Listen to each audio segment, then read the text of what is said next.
Hi everyone, welcome back to our channel. I'm Tim. I'm Gayle, And you are chasing the Joneses. We love to say that because we don't want you to follow or what's that saying? Keep up with the Joneses, us, right. but follow along with us as we live out our missionary journey as we travel throughout the United States, sharing the gospel with other people. You know, full-time RVing is all about getting rid of the things that hold you down and getting rid and selling everything so that you can live a minimalist lifestyle. And that's just what we have done. We sold everything. With what we didn't sell, we gave away. We got rid of absolutely everything so that we could hit the road in our RV. In fact, the only thing that we brought with us was the stuff that could fit in our RV at the time. And many people we come in contact with, they love our story. And also, they would love to do what we are doing. But it's not all ballroom dancing and fairy tales. So stay tuned to hear all about it.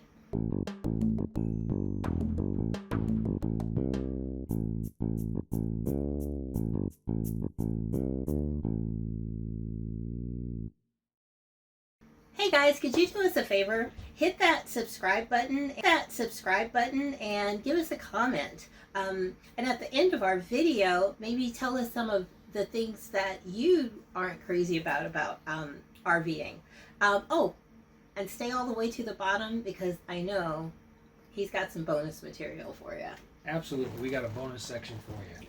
Hey, we're almost ready to celebrate our 4 years living full-time in our RV, traveling as missionaries.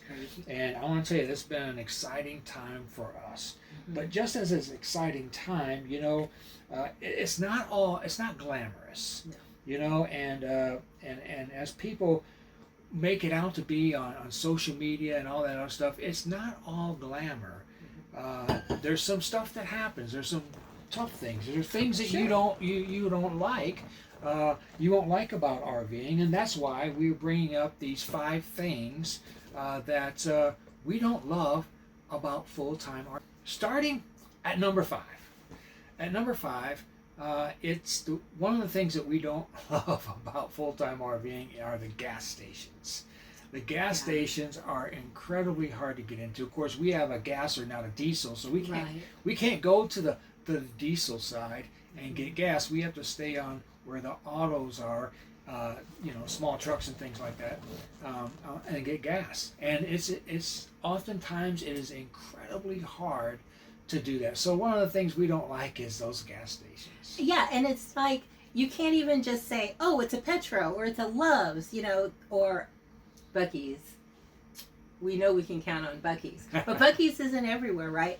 So you can't even just go by the name of the gas station coming up or the truck stop coming up. So what I end up having to do is he'll say, oh, I need gas, and I'm scrambling to look for a gas station, hopefully one that we have like the points kind of thing with, and then I have to get on the GPS and look at the layout of their grounds to see if it's something that we can pull our big old 43-foot RV into. So that gets difficult sometimes. There's been a few times where, well, before we figured that out, we'd pull in and we realized there's no way to go all the way through, and so I'd have to get back behind him and back him out so that we could go on about our way. However, we've never been stuck.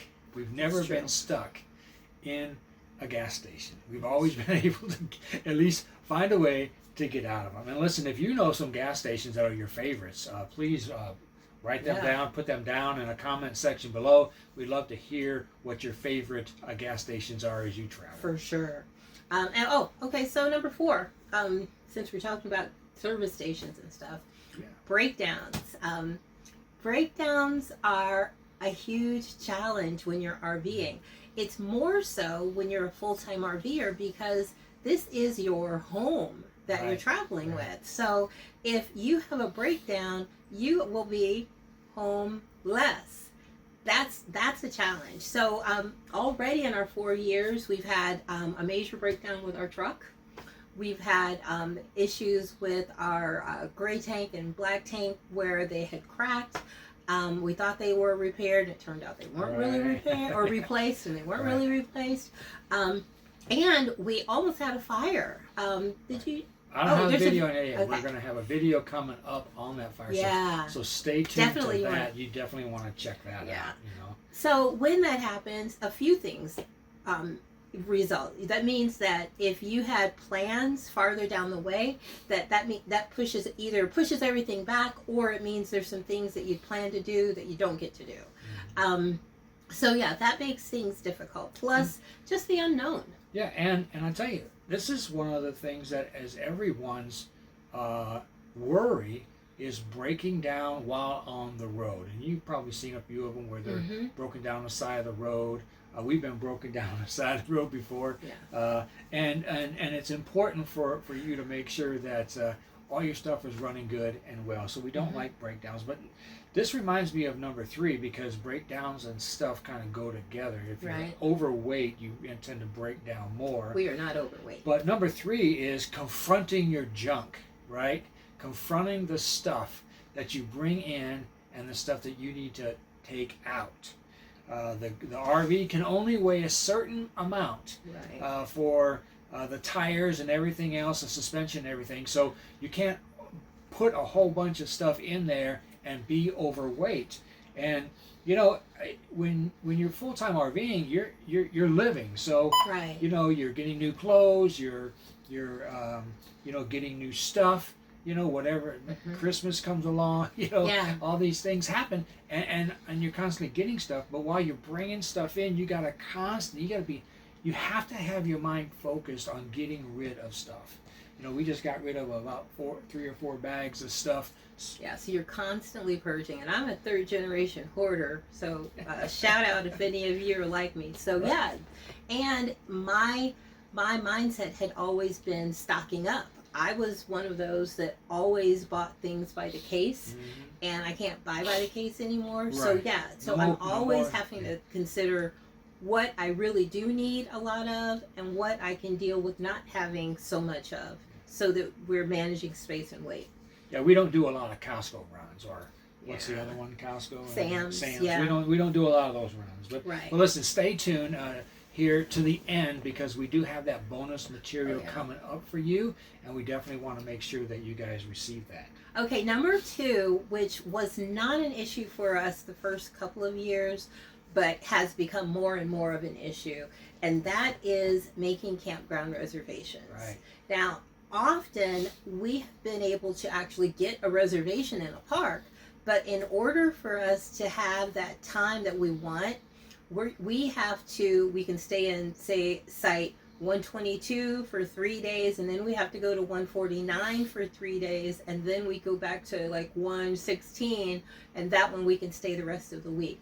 So that part has been really, really frustrating. In fact, a lot of people cite the fact that they can't get reservations as why they're coming off the road. Yeah, absolutely. Yeah, it's really difficult. Now let me just say this. I think that our max time that we had to move was 3 or 4 times in one stay. And so you really can't get unpacked, because you got to pack everything up. Right. Move over here, then you got to move over here, then you got to move over here. Yeah. And so it's really difficult. Yeah, you really feel transient. And can I just add the pet peeve of then people that have made these reservations way out and don't show up. Which means that you didn't even have to have moved, but you have to because they had a reservation for that spot. Yeah, absolutely. Yeah. So number 1, number 1. This is okay. When PT asked what did I most dislike about RVing, this is the only one I could think of, and that is saying goodbye to friends.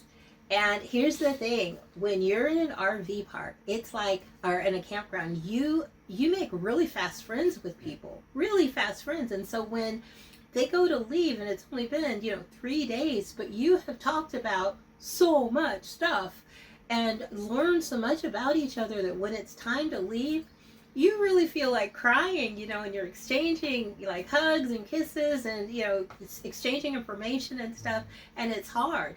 Now, because of our ministry, we've always been far away from our family, but we actually were very close, geographically to our friends. like that became even closer than family. And so now we're not near them as well. And especially, we make sure our route takes us through to see them a couple of times a year. And it gets harder and harder, it seems, to leave them.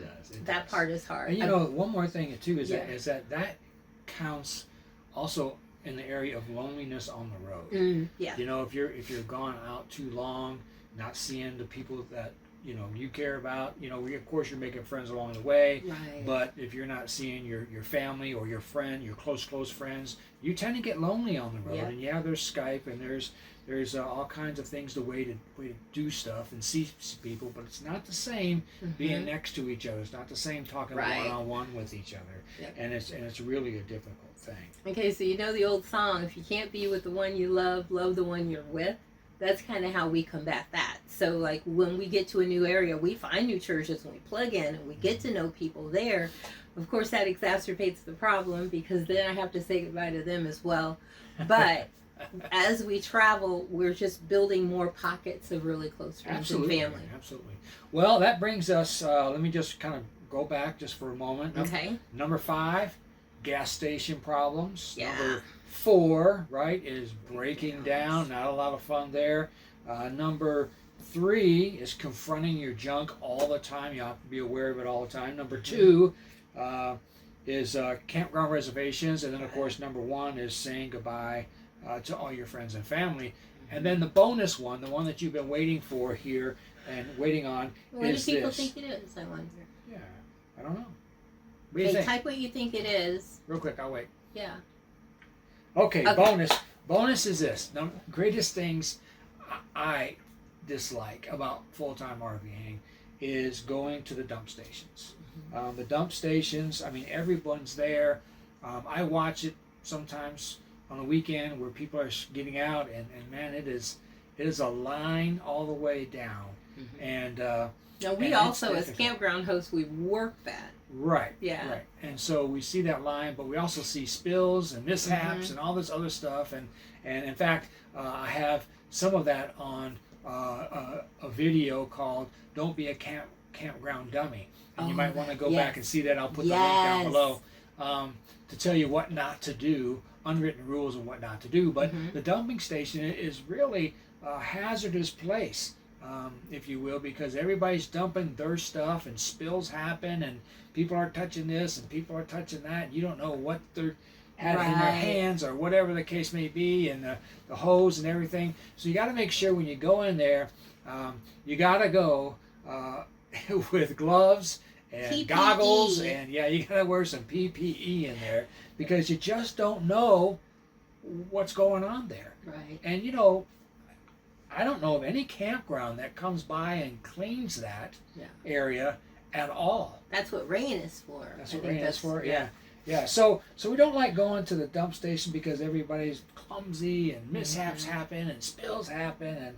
But just be aware that when you do go into one, wear some gloves because everybody else is touching all that stuff, and they may get splashed with their own stuff, so they're still touching that stuff, and I'd rather have a full hookup any day. To go to the dump station. Right.